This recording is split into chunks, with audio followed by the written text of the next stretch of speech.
Mga Pilipino sa Hong Kong ang bagong sistema ng pagboto, nagsagawa ang konsulado ng iba't ibang pamamaraan tulad ng paglalathala sa opisyal na Facebook page, pamimigay ng flyers at mga orientation sa iba't ibang organisasyon kabilang na ang mga religious groups.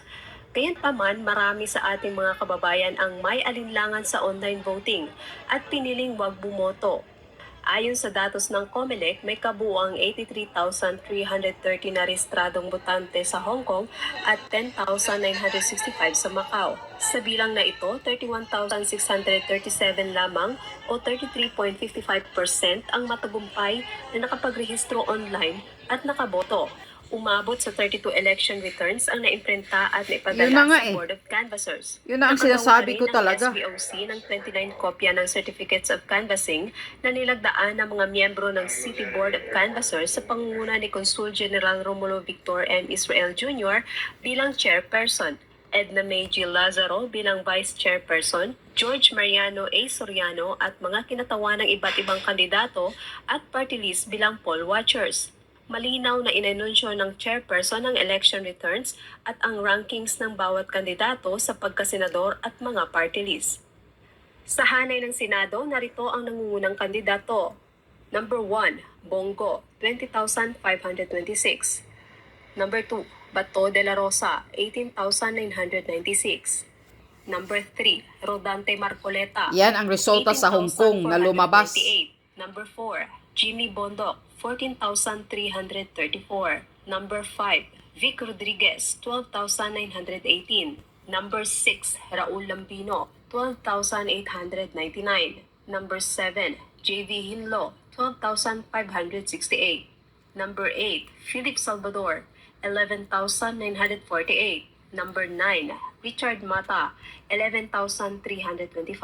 Number 10, Apollo Kibuloy, 10,234. Number 11, Gringo Honasan, 9,293.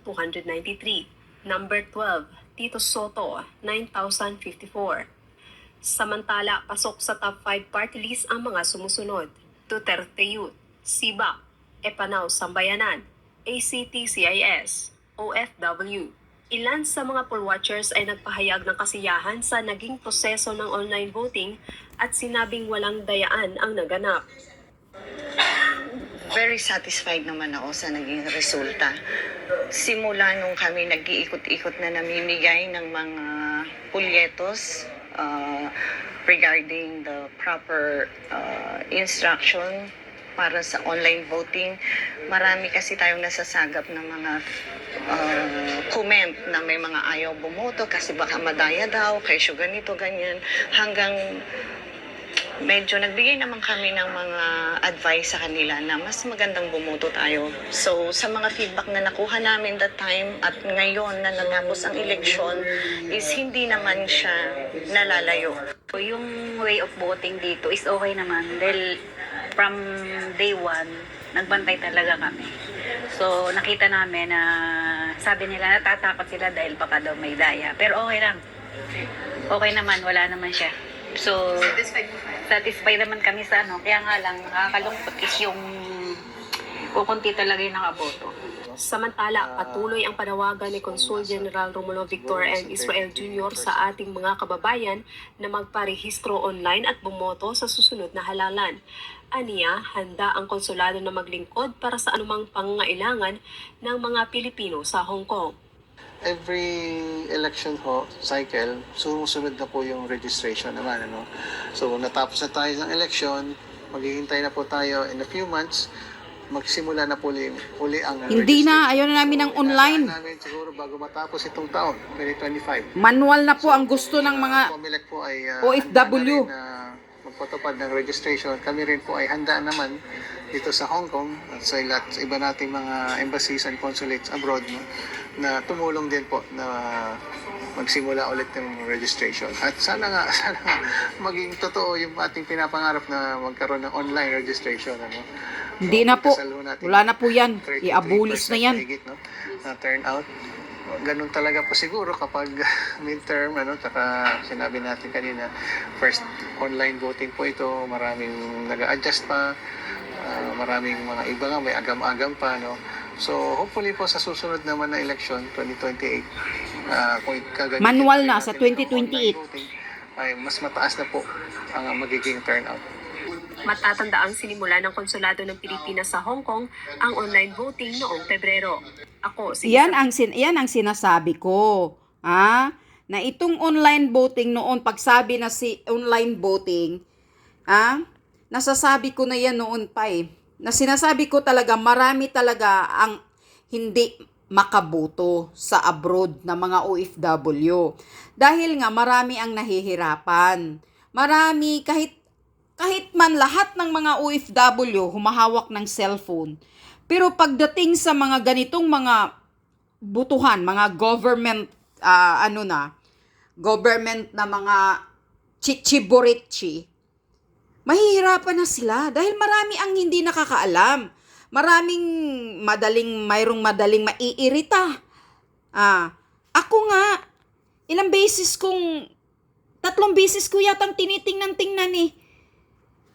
Inulit-ulit, lalo na yung pag-submit ng picture, ng selfie. Na putang ina, nahihirapan ako. At saka yung pag-submit ng passport. Dahil hindi daw straight, hindi daw balance, ay putang ina, maraming requirements yung computer, yung online. Kaya maraming nahihirapan, kaya maraming hindi nakaboto. Pero anyway, tingnan nyo, mga taong bayan, sa Hong Kong pala, straight lumabas lahat PDP laban. Si Tito Soto lang ang nakapasok at si Hunasan. Duterte 10 ang karamihan ang nangunguna sa Hong Kong. Walang nakapasok na iba. Si Tito Soto at si Gringo. Tingnan nyo. Resulta yan doon sa Hong Kong. Pero pagdating sa Pilipinas, bakit ganito ang resulta? Bakit ganon? George Garcia. Pinasabog na naman ni Attorney Glenn Chong na si Lisa Marcos butod daw. Ang nagbabasa ng boto. Tingnan natin mamaya yung sinasabi ni Attorney Glenn Chong. Kaya nga, para sa amin, mga nasa abroad, tigil-tigilan nyo na, putang ina, itong online. Sa 2028 na eleksyon, wag na ang online, mga hayop kayong kumilik. Ibalik nyo na sa manual. Bakit hindi nyo ibalik? Napupunta na lang kami sa Philippine Embassy, doon na lang kami bumoto. Putang ina, itigil nyo tong online voting ninyo na marami namang palpak, marami namang nangyayaring mga hokus-pokus. At wala pa kaming resibong nakukuha. Kaya gusto namin ang manual sa susunod na eleksyon. Pag hindi mo yan sundin, George Garcia, na gusto namin manual sa 2028, lumayas ka na dyan sa kumilik, hayop ka. Huwag mong paglaruan ang sagradong boto namin, putang ina ka. Na hanggang ngayon, para kaming nganga sa mga boto namin kung ano ba talaga ang katotohanan. Tang ina ka. Huwag mo kaming lukuhin. Ikaw ang lumayas dyan, George Garcia, sa kumilik.